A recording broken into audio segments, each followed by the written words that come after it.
The guards on the wall stopped laughing on the fourth day. For 3 days they had watched the same thing.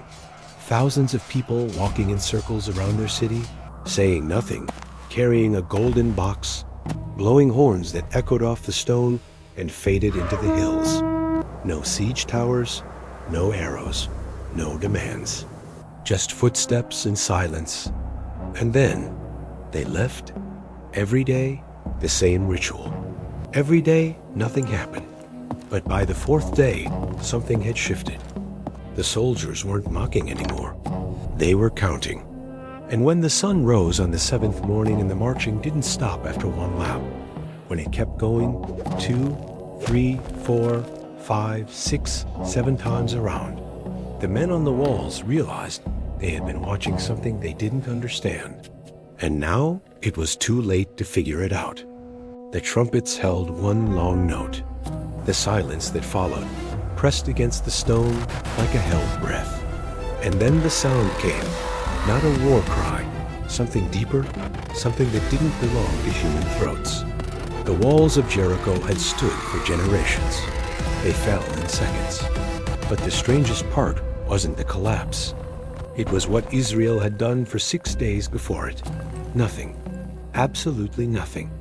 And that's exactly why it worked. Some walls are built to keep people out. Jericho was built to make armies give up. Its walls rose from the desert floor like a dare. Double-layered, stone at the base, mud bricks stacked high, wide enough for houses to sit on top. Generations of enemies had stood where Israel now stood, looked up at those walls, and walked away. No one had breached Jericho. No one had come close. The city wasn't just defended. It was untouchable. Inside those walls, life had calcified into certainty. Merchants sold grain in the same stalls their grandfathers had used. Soldiers patrolled routes their fathers had walked. Children played in streets that had never heard the sound of foreign boots. Jericho didn't fear invasion. Jericho had forgotten what fear felt like. The walls had held so long that the people inside had stopped imagining a world where they wouldn't. On the western rampart, a guard leaned against the parapet and watched the sun sink behind the hills. He had stood this post for 19 years. His father had stood it before him. Tomorrow, his son would begin training to stand it after. 3 generations of men watching the same horizon, seeing the same nothing. He yawned, adjusted his spear, and thought about dinner. Somewhere beyond those hills, 2 million people were crossing a river on dry ground. But he didn't know that yet. All he knew was that the walls were thick, the gates were locked, and nothing had ever changed. And now, camped on the plains just beyond the Jordan, a nation of nomads stared at those walls. They had no siege towers, no battering rams, no engineers trained in breaking fortresses. They had sandals worn thin from 4 decades of desert. They had memories of manna and miracles. And they had a God who had just parted a river. Jericho had never met an enemy like this. Not because Israel was stronger, because Israel wasn't coming alone. Israel had nothing that made sense for this fight. 40 years in the wilderness doesn't produce siege specialists. It produces survivors. People who know how to follow a cloud by day and fire by night. People who know how to gather bread from the ground and water from rocks. But people who have never built a city, let alone destroyed one. They were shepherds and wanderers standing at the gates of a military fortress with nothing but faith and dust on their sandals. A young soldier near the front of the camp couldn't stop staring. He had been born in the desert, raised on manna and stories. Stories of Egypt. Stories of the sea splitting in half. Stories of a mountain that burned when God came down. But stories don't prepare you for walls. He gripped his father's sword, the only inheritance he had, and tried to imagine how bronze was supposed to cut through stone. His mouth went dry. The men beside him were quiet.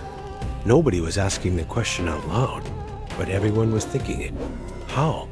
The soldier lifted his eyes past the walls, past the banners, up toward the sky where the afternoon sun blazed white and silent. Somewhere behind that brightness, The question had already been answered.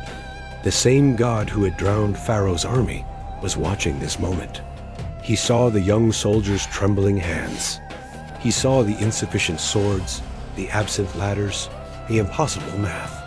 And he saw something else, a people who had learned over 40 years of wandering and waiting that his power had never once depended on their preparation. The walls of Jericho were thick, but they weren't thicker than the sea had been deep. Joshua had spent 40 years as the understudy.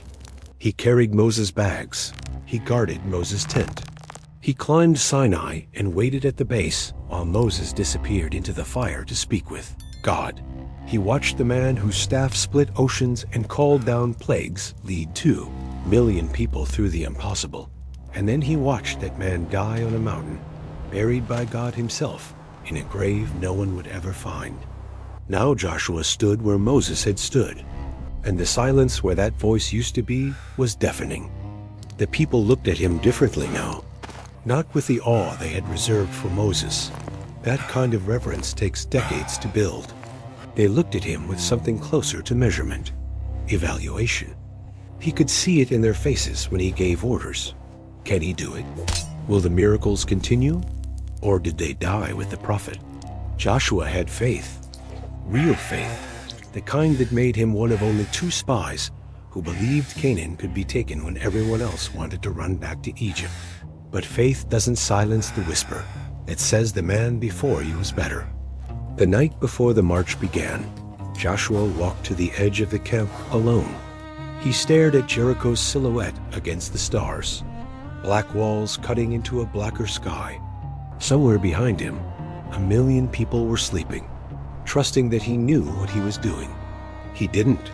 He had a command from God that sounded like foolishness and a legacy he could never match. His hand found the hilt of his sword, but he didn't draw it. There was nothing to fight yet. Only the waiting, only the wait. And the walls, patient and unimpressed, holding their shape against the dark. The 2 spies were already inside Jericho when the sun went down. They had slipped through the gates at dusk, and now the streets were emptying, soldiers heading home, merchants locking doors. Every face that passed was a potential death sentence. They needed to disappear fast. Of all the doors in the city, the one that opened belonged to a woman named Rahab. Later, people would call it coincidence. The spies would call it something else. Her home was built into the wall itself, literally embedded in the city's defense. She was a prostitute, which meant she was invisible to respectable society, but visible to everyone who wanted what she sold. Men came and went from her door without questions. It was the perfect hiding place and the worst possible witness. Rahab had spent her life on the margins, surviving by reading people and knowing when to stay quiet. But that night, when 2 Israelite strangers showed up with fear in their eyes, she made a decision that didn't make sense. She let them in. Within hours, the king's soldiers came knocking. Word had spread. Foreign spies in the city. They demanded she hand over the men. Rahab looked at the soldiers, looked at the ceiling where 2 strangers lay hidden under drying flax, and lied without flinching. They left before the gates closed. If you hurry, you might catch them on the road. The soldiers ran off into the night, chasing shadows. Rahab climbed to the roof, her hands still trembling. She had just committed treason. She had just chosen the God of Israel over the king who ruled her city. And she didn't fully understand why, only that something in her chest told her the walls she lived inside were already dead. Later that night, Rahab climbed to the roof where the spies were hidden. The city was quiet below, the soldiers still searching the roads outside the walls. She crouched beside the strangers and spoke quickly, her voice low but urgent. I know the Lord has given you this land. Everyone in the city knows. We've heard what your God did. The sea that split, the kings he destroyed east of the Jordan. Our people are melting in fear. She paused, searching their faces in the dark. Your God is not like our gods. He is God of heaven and earth. The spies said nothing. They didn't need to. A Canaanite prostitute, born into idol worship, raised in a city that sacrificed children to stone statues, had just made a cleaner confession of faith than half of Israel had managed in 40 years of miracles. She had never seen the Red Sea part. She had never tasted manna. She had only heard stories, rumors drifting through trade routes and travelers' tailies. And from those fragments, she had built a faith sturdy enough to commit treason for. Rahab had no Torah, no priest, no community of believers pushing her toward the light. She had every reason to stay loyal to Jericho, to protect her own skin, to assume the gods of her city would defend her. But she had watched those gods do nothing while the world outside changed. She had seen the fear in the soldiers' eyes when they spoke of Israel. She had calculated the odds and decided that a God who could split a sea was more real than statues that couldn't keep their own city from trembling.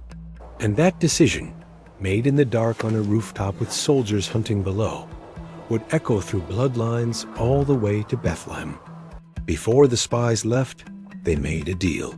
Rahab would lower them down the wall with a rope, and they would escape into the hills. In return, when Israel attacked, she and her family would be spared. But they needed a sign, something to mark her house in the chaos of battle. One of the spies pressed a scarlet cord into her hand. "Tie this in your window," he said. "Gather everyone you love inside. When the walls fall, this cord will be the difference between life and death." Rahab looked at the thin red thread and at the massive stone surrounding her, a piece of dyed rope against a fortress. It seemed almost cruel. She tied it anyway. That night, after the spies had disappeared into the darkness outside the city, Rahab stood at her window and knotted the cord to the frame. It hung there, bright against the mud brick, visible to anyone who looked up from outside. A target or a lifeline, she wouldn't know which until the walls came down. Her neighbors would have called her insane if they knew. A prostitute betting her family's survival on a thread and a promise from foreign spies. But Rahab had already done the math. The walls felt solid under her feet. The cord felt like nothing in her hand, and yet she trusted the thread more than the stone. Days passed. She watched from her window as Israel crossed the Jordan on dry ground. Another story made flesh in front of her eyes. The cord flapped in the wind, faded slightly in the sun, collected dust. Her mother asked why it was there. Her sister told her to take it down before someone asked questions. Rahab left it. Every morning she checked the knot. Every night she looked toward the Israelite camp glowing on the horizon. The city around her was sealed tight, gates locked, soldiers pacing. But Rahab had already left Jericho. She just hadn't walked out yet. Joshua stood alone when God gave him the battle plan. No generals present, no war council. Just a man and a voice and instructions that sounded like a mistake. March around the city once a day for 6 days. Carry the ark, blow trumpets, don't speak. On the 7th day, march 7 times and shout. That's it. No arrows, no siege ramps, no battering rams. Joshua had fought battles before, real battles with blood and strategy and soldiers dying in the dirt. This wasn't a battle plan. This was a parade. He could already hear the objections his commanders would raise. We crossed the Jordan for this? We're supposed to walk in circles while they laugh at us from the walls? Joshua had no answers that would satisfy military logic. He only had what God had spoken, and God had not explained himself. The instructions came without footnotes, without tactical justification, without the courtesy of making sense. Joshua was being asked to stake his leadership, his credibility, and the lives of his people on a strategy that any enemy would mock, and that his own soldiers might refuse to follow.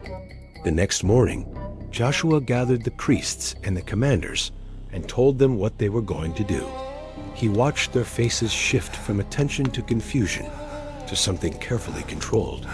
No one argued out loud, but he could see the questions burning behind their eyes. He didn't try to answer them. He just gave the order. Tomorrow at dawn, we march. We don't attack. We don't speak. We walk around the city and come back. And we do it again the next day and the next until God tells us to shout. The silence that followed was its own kind of test. Dawn broke and Israel moved. The priests lifted the ark onto their shoulders, gold gleaming in the early light.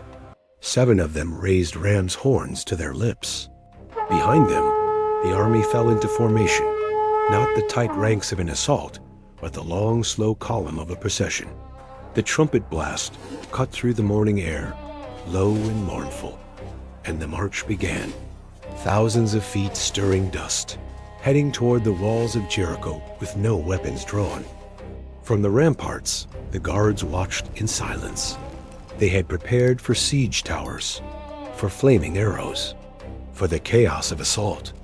Instead, they saw men walking, just walking. The trumpets droned on, the same notes repeated, and the Israelites circled the city without once looking up.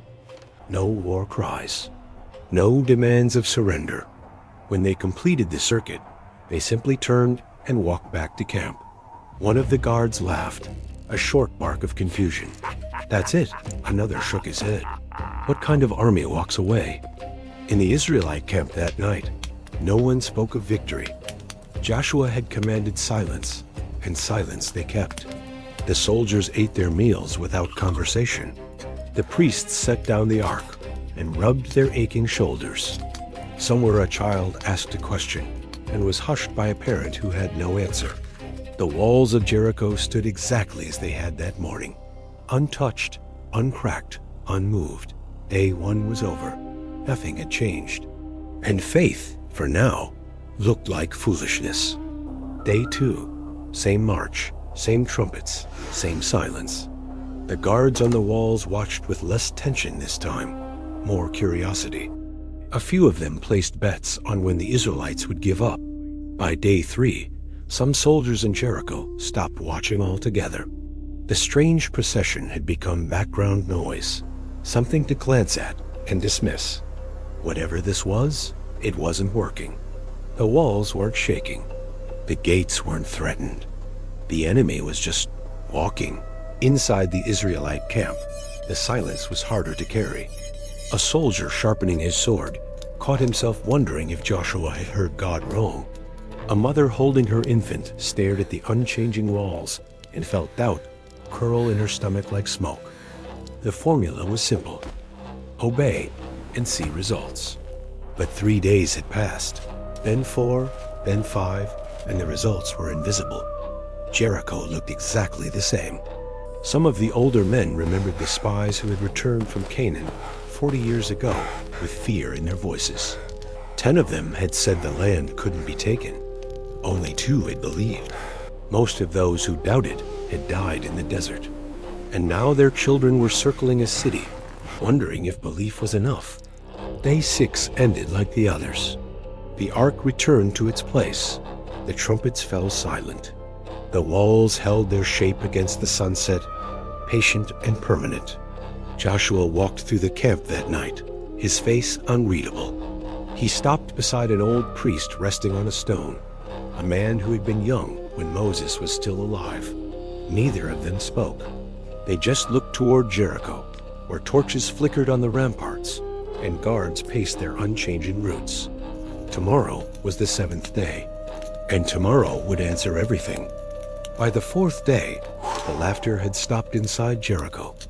The markets that had buzzed with bargaining fell quiet.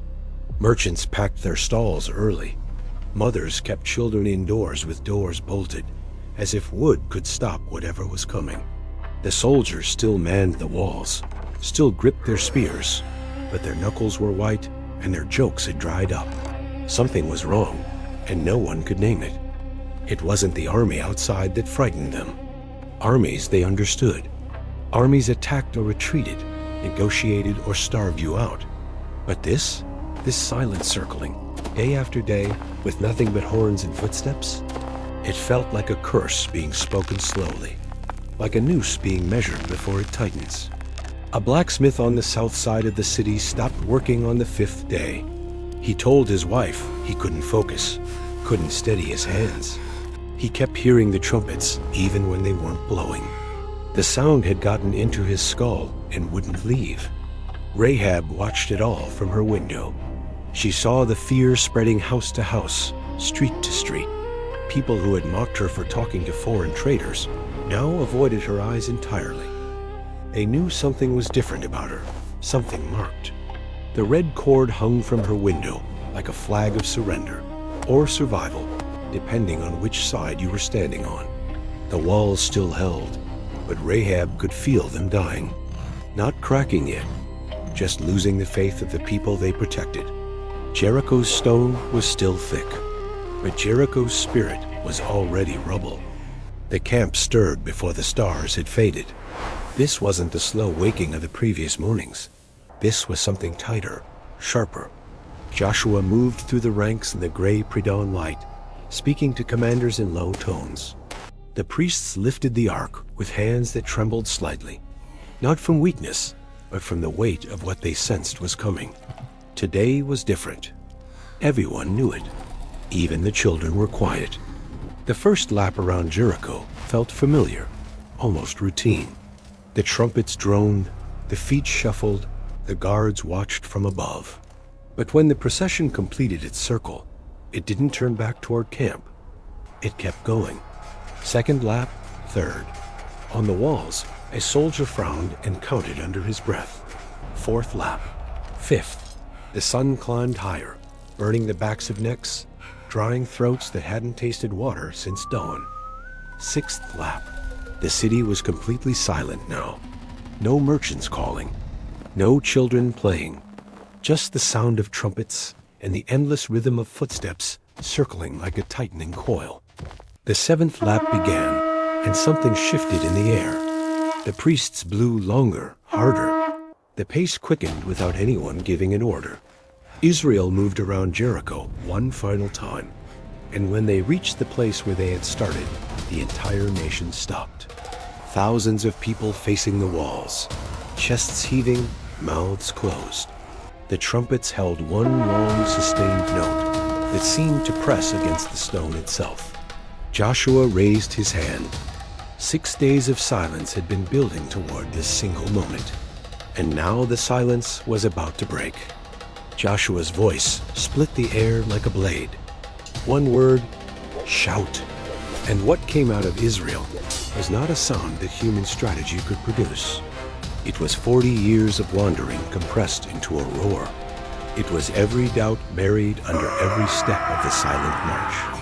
It was the cry of slaves' grandchildren who had never seen Egypt but had carried its weight their whole lives. Thousands of throats opened at once, and the noise hit the walls like something physical. The guards on the ramparts staggered, not from impact, from terror. The shout wasn't just loud, it was wrong. It didn't sound like a war cry. It sounded like the sky tearing open. One soldier dropped his spear and covered his ears. Another fell to his knees, convinced the gods themselves were screaming. Inside the city, people who had been hiding in their homes burst into the streets, looking for the source of the sound, finding only the walls shaking around them. For a single heartbeat, nothing happened. The shout echoed off the stone and faded into the hills. The walls stood. The dust settled. And then, a crack. Deep in the foundation, where no human hand had touched, something shifted.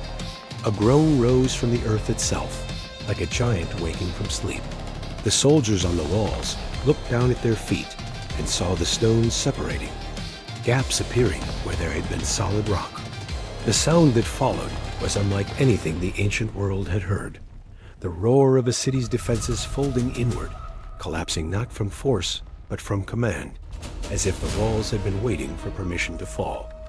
The dust rose in clouds, so thick the sun turned brown. For a moment, no one moved. Not the Israelites standing at the edge of the debris, not the survivors inside, scrambling over rubble that had been ramparts moments before. The walls of Jericho, the walls that had never fallen, lay scattered across the ground like a child's broken toys. Stone that had held for generations was now ankle-high rubble. The city that had locked itself shut was wide open, naked, exposed. The charge began without a command. Warriors poured through the gaps, swords finally drawn, feet scrambling over broken brick and shattered timber. Jericho's soldiers, the ones still alive, were in shock, stumbling through streets that no longer made sense. The battle that followed wasn't a battle. It was a harvest. The city that had prepared for siege had no defense against walls that simply stopped existing. Israel didn't conquer Jericho with superior tactics. They walked in through a door that God had kicked open. Archaeologists would later dig through the ruins and find something strange. When walls fall from external force, battering rams, siege engines, earthquakes, they collapse outward, away from the pressure. But Jericho's walls fell inward. The bricks tumbled into the city, not out of it. The pattern doesn't match any natural explanation. It matches something pressing down from above or pulling from within. Science has theories. Israel had a simpler word: God. The walls fell because the one who made stone decided stone would no longer stand. And when he decides, architecture doesn't get a vote. When the dust began to settle, one section of the wall was still standing. You could see it from across the rubble field, a fragment of structure holding its shape while everything around it had collapsed.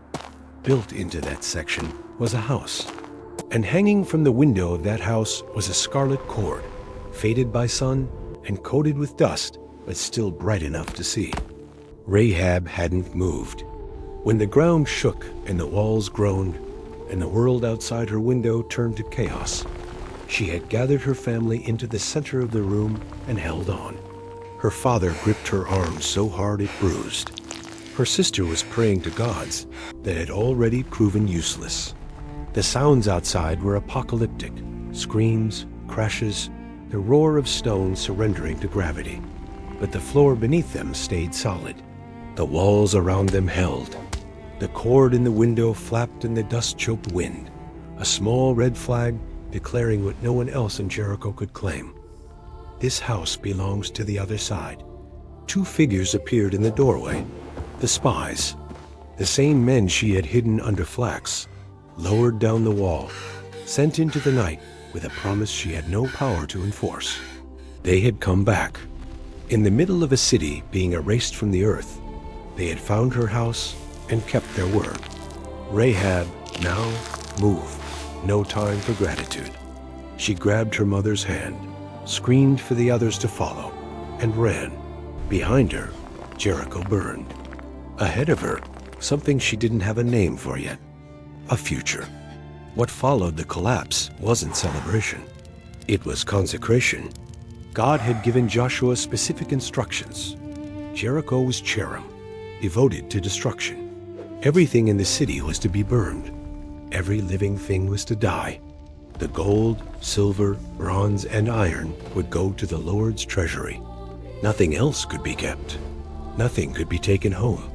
This was not plunder. This was sacrifice. The soldiers moved through the streets with torches and swords. The text doesn't soften what happened next. Men, women, children, animals. The city was emptied and then erased.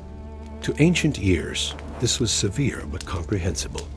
Jericho was a city given over to practices that made Israel's God draw a line. To modern ears, it sounds like something else entirely. And the Bible doesn't offer an easy reconciliation. It simply records what happened. Jericho burned until nothing remained but ash and memory. What we can say is this: Jericho was the first city, the first fruits of Canaan. And first fruits in Israel's system always belonged entirely to God. You didn't keep part of the first harvest. You gave all of it. The destruction wasn't random cruelty. It was declaration. This land is not ours. We didn't take it. It was given. And the giving started with a city reduced to smoke, a reminder carved into the landscape that Israel's victory had never depended on Israel's strength. The smell of burning reached the hills where other Canaanite kings were watching, and they understood. Whatever was coming for them wasn't an army. It was something worse.